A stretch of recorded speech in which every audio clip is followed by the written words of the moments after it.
Lorsque j'avais 3 ans, j'ai écrit des poèmes, ou plus précisément, j'ai probablement dicté des phrases rimées à l'un de mes parents qui les a écrites. Il y en avait une qui parlait du feu, je m'en souviens.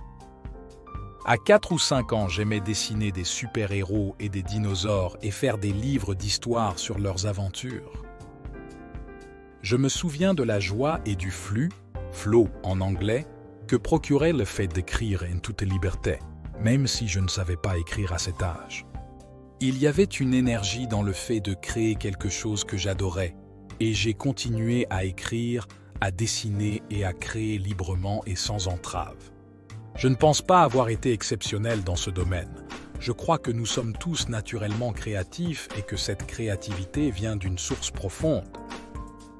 Lorsque je demande aux élèves de l'école primaire où je travaille quelle est leur matière préférée, l'art arrive en tête de liste pour beaucoup d'entre eux. Peut-être que certaines personnes ne sont pas félicitées pour leur créativité ou qu'elles apprennent des choses qui finissent par masquer leur créativité naturelle.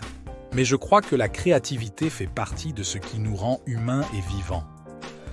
Daisaku Ikeda, le regretté président de Soka Gakkai International, SGI, un mouvement bouddhiste laïque, a écrit « La vie est l'essence de l'art, qu'il s'agisse de peinture, de musique ou de danse, consistant à exprimer, par le biais d'une source d'émotion, le domaine universel de l'esprit humain.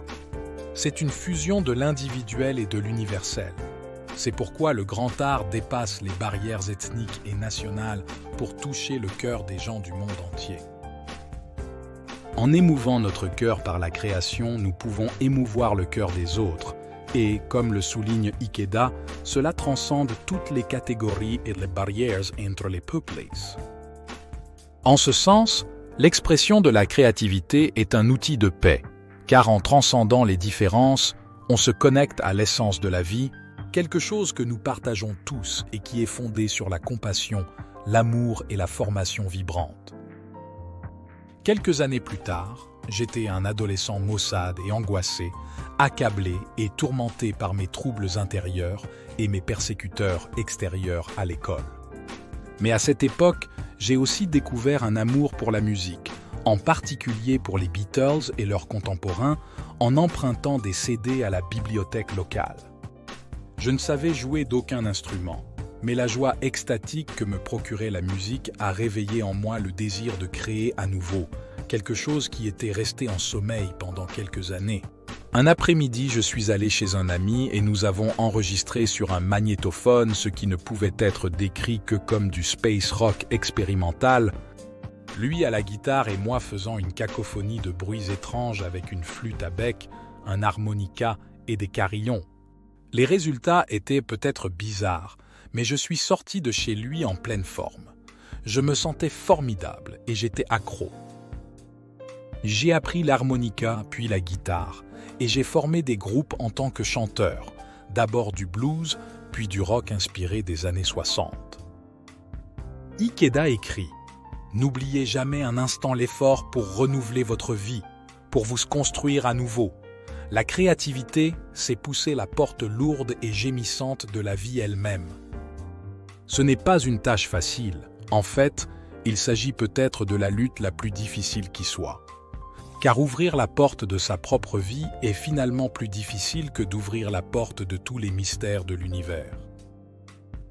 J'ai fini par devenir le leader et le compositeur d'un groupe appelé Sun Machine. Nous avions un manager professionnel et nous donnions des concerts dans tout Londres. Nous rêvions de devenir célèbres et de conquérir le monde. Mais la vie n'a pas été tendre avec nous.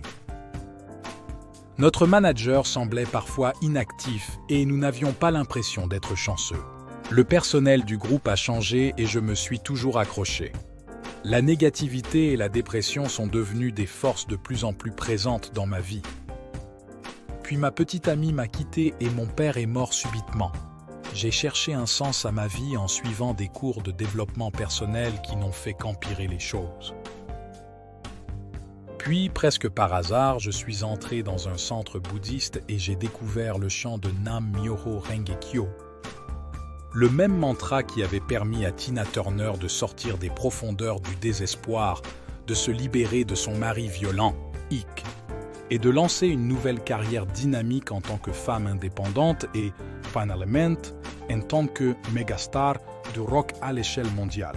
C'est ce même chant qui a incité Herbie Hancock à donner au jazz de nouvelles directions impressionnantes et qui a permis à Orlando Bloom de surmonter son manque de confiance en lui pour devenir un acteur de classe mondiale.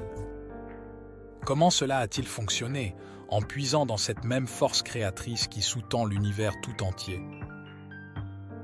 Ikeda écrit « Cette chose qu'on appelle la vie », avec de la sueur et de la réflexion, comme un romancier écrit un roman, avec de la sueur et de la persévérance, comme un peintre manie son pinceau, assis devant la feuille blanche de l'instant et de l'avenir, on crée un nouveau portrait de soi. C'est une tâche vigoureuse à laquelle il faut s'atteler. J'ai récité cette phrase pour continuer à faire les choses en grand, mais il s'est passé quelque chose d'étrange. Pendant que je récitais, une voix intérieure m'a dit « Séparons le groupe, séparons le groupe ». J'ai écouté et c'est ce que j'ai fait. La même semaine, mon claviériste a acheté une batterie de matériel d'enregistrement et a installé son propre studio.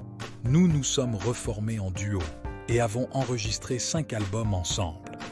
Nous n'avons jamais réussi à percer, mais nous avons réalisé ce que je souhaitais vraiment au fond de moi, créer quelque chose de beau. Une fois, après avoir chanté quelques minutes, j'ai écrit la moitié d'un album en une seule séance. Toute la musique, les paroles, ensemble et au complet. D'où cela vient-il? Était-ce un don de Dieu? Cela semblait certainement venir de moi, et dans un sens, je crois que j'étais un vaisseau pour la grande et entière piscine de la créativité universelle.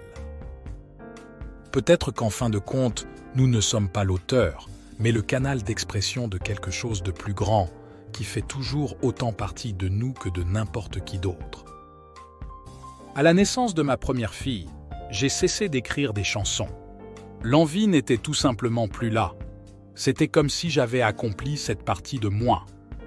Nourrir la nouvelle vie de mes enfants semblait devenir mon prochain projet créatif. Puis, lorsqu'ils ont grandi, la force créatrice m'a emmené dans une nouvelle aventure. Là où j'avais commencé à l'âge de 4 ans, j'ai écrit un livre. The Evolving Buddha m'a permis de renouer avec cette force, et c'est dans l'écriture, principalement, que j'ai trouvé la vraie joie.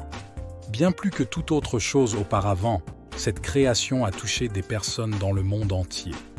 Il est extrêmement gratifiant d'entendre comment le livre a permis à d'autres personnes de poursuivre leur quête, et j'ai noué des amitiés grâce à sa publication en Amérique, en Italie, en France et au Japon.